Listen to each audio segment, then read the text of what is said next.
માથામાં કોળીનો પાછળનો ઘા પાછળ માથામાં મારવામાં આવે તો 307 દાખલ થાય કે ના થાય? બોલો સાહેબ, આવી જાઓ, બહાર આવી જાઓ, કશું વાંધો નહીં. કોળીનો ઘા માથાના પાછળના ભાગે મારવામાં આવે તો 307 દાખલ થાય કે ના થાય? કેમ નથી દાખલ કરવી તમારે?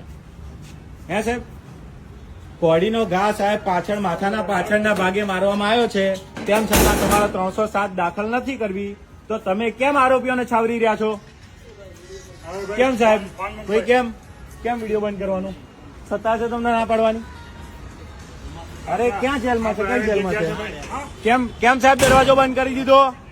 કેમ બંધ કર્યો? બોલો. આ રહ્યું સાહેબ ફતેપુરા પોલીસ ચોકી. અહીંયા આ જગદીશભાઈ છે. જગદીશભાઈના પપ્પાની ઉપર પરમ દિવસે હુમલો થયો. પાછળ માથાના પાછળના ભાગે કોળીનો ઘા મારેલો છે. 10 થી 12 ટાંકા આવેલા છે.